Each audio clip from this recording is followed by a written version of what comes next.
So, obviously, the Caitlin Clark drama with Angel Reese is some crazy WNBA drama, but it's not even close. Not even close to the craziest WNBA drama. And obviously, tonight is a big, big game, and it is the Storm versus the Mercury. This is a great Storm team against a pretty iffy Mercury team. A Storm team with Jewel Lloyd, Mag Bador, you've got Neko Wumake and Skylar Diggins-Smith. And a Mercury team who's got an old Taurasi, and Kalia Copper's been exceptional this year, in fairness. But the reason why I want to make this video is because there is a huge beef going on that'll be showcased in this game. Before we get on, if you guys are new to the channel, subscribe. We are so close, and I mean it. I think we'll hit it by the end of the day. We are like, I'm 30 subscribers, less than 30 subscribers from 300k. Or for not 300k, Jesus, 300k was my old DBG channel. I'm sorry, from 6k. Sorry, I'm kind of losing it. Either way, if we could hit that, that would be absolutely insane. By the end of the day, really appreciate all the support on the channel recently, lads. It has been incredible. Either way, now let's get on to it. So, it is about the Skylar Diggins-Smith and Diana Taurasi drama. At the end, the WNBA has got some crazy drama. Obviously, like, even just the DeWanna Bonner situation. DeWanna Bonner becoming the 5th all-time leading scorer. And she became the 5th all-time leading scorer by overtaking her ex-wife from an assist, and on the basket that she did it was on an assist pass from her current fiance. Madness. Like, absolute madness. But you know what? I'm here for it. I'm here for all the drama. But the Diana Taurasi and Skylar Diggins-Smith drama is crazy. Especially because, in the end, Diana Taurasi's on a bad team, and Skylar Diggins is starting to play well for a much better team. So, these two played with each other for years. They played with each other on the Mercury for quite a while. Obviously, Skylar Diggins has been a really good player, and Taurasi is one of the greatest of all time. Taurasi is, like, for lack of a better word, like, I would say bully almost at times. Like, she is not she's not the greatest person as far as on the court stuff. Either way, though, she's still one of the greatest ever. But when it comes to Taurasi, she got into a huge argument with Skylar Diggins when they played for the Mercury. So basically, Skylar Diggins said something to her on the bench, and Taurasi jumped out of her seat, basically squared up to her and started screaming at her. After that, the relationship completely just... It may as well not have been a relationship. There was effectively no relationship between the two of them for the remainder of the 2022 season. And then last season, so Skylar Diggins was on maternity leave. She was, like, she wasn't able to play, obviously. She was on maternity leave. But she got locked out of the team facilities. So she was under contract.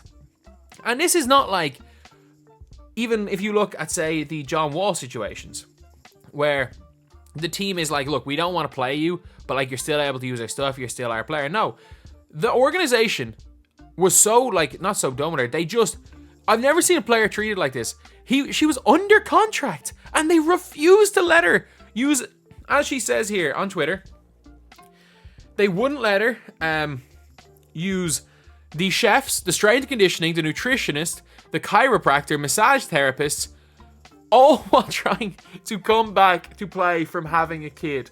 And she was under contract with the team. I've never heard of that.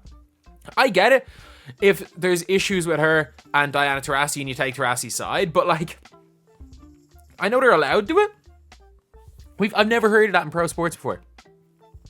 I've heard of, like, say, a football player is on the outs with his team and being told, oh, go train with the kids. Go train with the kids team. I've never heard them being locked out of their whole, like, their facility. If they, like, we're all done with Skylar Diggins and they said, okay, she's not allowed at practice, she's not allowed at games, she's not allowed just anywhere around the team. Or heck, maybe she's not allowed in the facilities or, like, during team practice. But, like, she was locked out. She was literally locked out. And then, obviously, today, she is playing against the Mercury. And I'm not going to say she failed upwards because Skylar Diggins, let's be real. Skylar Diggins was one of the 15 WNBA players that even casual fans knew. Skylar Diggins has been a hell of a player for a long, long time. She is now playing with the Seattle Storm, who are way better than the Phoenix Mercury. Taurasi has not had the greatest season, but at the same time, she's 42 years old.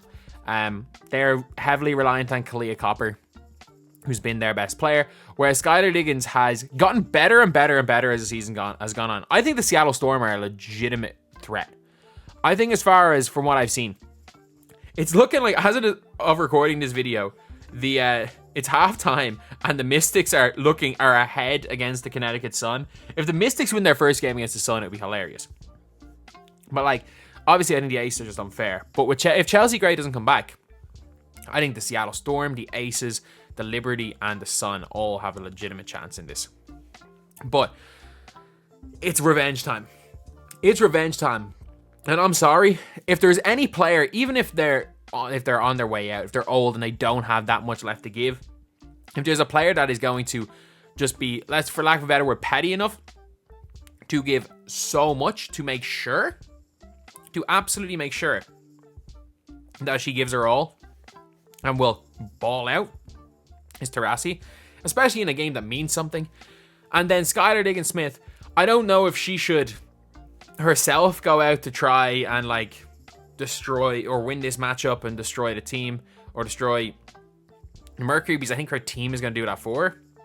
But if Skylar Diggins goes out with 20, 6 assists, 4 rebounds, that's a hell of a game.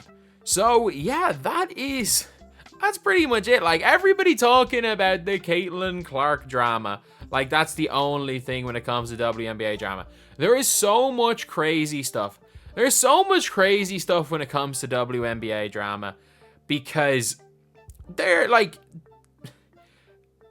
it is a physical league. It is Bush League half the time. It is like MMA basketball. It is half the time, and you're seeing just the way teams are going at each other, the way players go at each other, because they don't have the national spotlight. Some of this stuff everyone would know about in the NBA, whereas people don't really know about it. Heck, I didn't even really know about this. I knew there was something going on between Skylar Diggins-Smith and Diana Taurasi before the season. I didn't know it was to the extent that Skylar Diggins publicly came out and was like, I've been locked out of everything by the team. An absolutely crazy story. And imagine if an NBA team did this. Imagine if an NBA team froze out a player. Let's just say John Wall when he tore his Achilles. If Washington just wanted to get rid of him, if he got into a fight with Bradley Beal and he tore his Achilles, and they were like, you're not even allowed onto our facilities. That would be crazy. But yeah, an interesting game. I'm probably not going to watch it live because it's at 3 a.m. But I'll definitely watch it back on League Pass. So anyway, that is the video. Thank you guys for watching. Please like, comment, and subscribe.